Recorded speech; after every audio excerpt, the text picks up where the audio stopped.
दोस्तों और साथियों, जैसा कि आप सुनते आए हैं, फिल्मों में भी सुनते हैं कि कानून के बड़े लंबे हाथ होते हैं।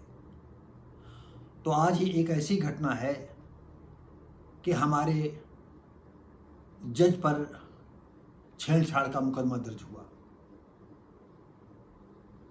इसी को लेकर के आज का वीडियो हम लेकर के आए हैं। उम्मीद करते हैं कि ये वीडियो आपको अच्छा लगेगा, क्योंकि कभी कभी कानून पर जो है गर्व करने की बात आती है। ज़्यादातर सभी लोग गर्व करते हैं क्योंकि कानून सहारे तो पूरी दुनिया चलती, हर देश का कानून अलग अलग है। तो आइए हम चलते हैं कानून की ओर। जयपुर राजस्थान में करौली जिले के हिंडौन में दुष्कर्म पीड़िता से जख्म दिखाने के लिए कपड़े उतारने के लिए कहने वाले जज के खिलाफ केस दर्ज हो गया है। वहीं राजस्थान हाई कोर्ट ने भी संज्ञान लेकर जांच शुरू कर दी है। बुधवार को राजस्थान हाई कोर्ट के विजिलेंस रजिस्ट्रार ने आरोपी जज से 3 घंटे पूछताछ की। वहीं SC/ST सेल की उपाधीक्षक मीणा ने बताया कि पीड़िता की शिकायत पर जज के खिलाफ SC/ST अत्याचार निवारण अधिनियम व भारतीय दंड संहिता के तहत अवैध हिरासत व सील भंग करने के आरोप में केस दर्ज किया है। पुलिस के मुताबिक पीड़िता के साथ 19 मार्च को सामूहिक दुष्कर्म हुआ था। मतलब आप समझो कि इस मैटर में जो है उसका मुकदमा दर्ज किया गया, और जब मुकदमा चलता है और वो कोर्ट जाती है तो कोर्ट से वो अपने विशेष चैम्बर में बुलाते हैं। वहाँ की घटना है। 27 मार्च को जज ने पीड़िता को चैम्बर में अकेले बुलाकर बयान दर्ज किया। आखिर में जज ने पीड़िता से कपड़े उतारने को कहा, पर पीड़िता ने मना कर दिया। अब हम जज के विषय में आप जानते हो कि न्यायाधीश का सम्मान कानून के तौर पर सबसे ऊपर होता है। लोगों को सज़ा सुना देते हैं, लोगों को मौत की सज़ा दे देते हैं, लोगों को फांसी पर लटकवा देते हैं, लोगों को छोड़ देते हैं। तो ये संवेदनशील मैटर है, इसमें इधर उधर की बातें नहीं की जा सकती हैं। लेकिन फिर भी कानून के लंबे हाथ होने हैं जे उस जज को जो है अपनी गिरफ्त में ले लिया है। अब हो सकता है कि कुछ बातें पेपर में लीक ना हो, या जज की इस वजह से जो है कुछ बातें जो है बंद रखी गई हों, हम नहीं कह सकते।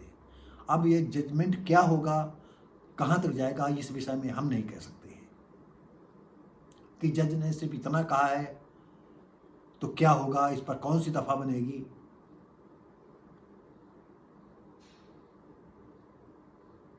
हो सकता है भाई, अगर ऐसी वैसी जगह न होती तो दिखाया होगा नोच घसूट का मामला कि कहाँ क्या है। तो इसमें तो मेरे ख्याल से इतना कुछ नहीं है। और हो सकता है कि इसके आगे भी जज ने कभी, हो सकता है कि हाथ लगाने का प्रयास किया हो, या उस समय लड़की ने देखा हो कि अगर हम इनके अनुसार चलते हैं तो हो सकता है कि हमारा भी ये शोषण करने का प्रयास करें। और उसने उनके कहने के अनुसार नहीं चली, वो आ करके उसने सब लोगों से बताया। एक जगह ऐसा ही मामला था तो वहाँ पर भी बार एसोसिएशन तक बात हुई। अब जब ये अनुसूचित जाति आयोग तक बात पहुँच गई तो सोच लो कि ये राष्ट्रीय क्या मुद्दा, वो इंटरनेशनल मुद्दा बन गया।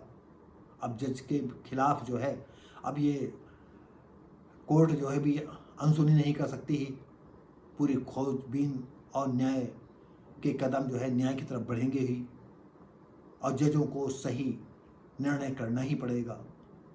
तो दोस्तों और साथियों, कहते हैं कानून के बड़े लंबे हाथ होते हैं, लेकिन कभी कभी कानून के हाथ वहाँ तक नहीं पहुँचते। हम तमाम ऐसे लोग जानते हैं कि जो बेगुनाह होते हैं और उनको जेल की सलाखों में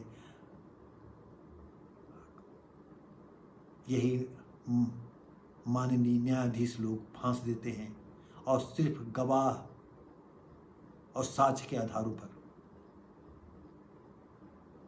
कभी कभी गरीब आदमी जो है पूरी बात नहीं कह पाता है, बोल नहीं पाता है। हम कई ऐसे किस्से जानते हैं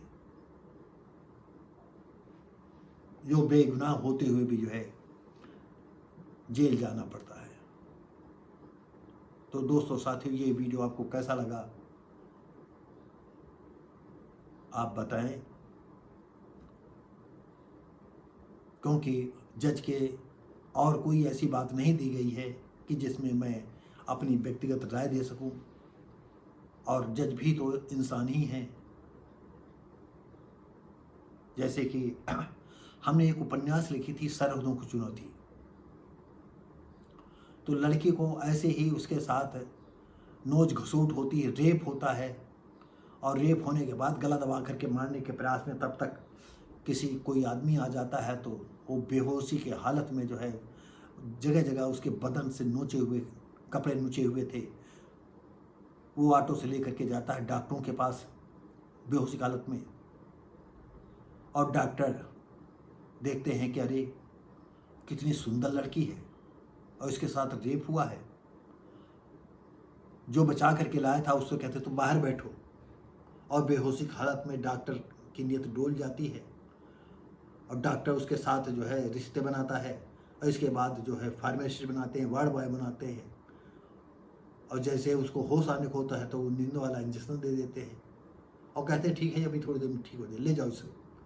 और जो उसके मुंह से चीख निकलती तो बाहर जो बचा करके लाया था वो जानता है कि डॉक्टर की नीयत ठीक नहीं थी, और ये इसने जो है उसके साथ, तो सुंदर लड़की हो या कोई ऐसी लड़की हो, और कभी कभी तो लोग ऐसे होते हैं कि उनको जो है सेक्स के लिए वो किसी के साथ भी सोने के लिए तैयार होते हैं। हमारे एक परिचित वकील थे, आज हमारे बीच में नहीं है। एक बार उन्होंने कहा था कि हमको हफ्ते में कहीं न कहीं मिलना चाहिए। उनके बीवी थे, बच्चे थे, लेकिन उनको बीवी बच्चों से, बीवी से कोई मतलब नहीं था, उनको पर नारी चाहिए थी, चाहे बूढ़ी क्यों न हो। एक समय ऐसा था कि बीवी वो शहर में नहीं लाए थे, गांव में ही थी, और शहर में 15-16 वकीलों का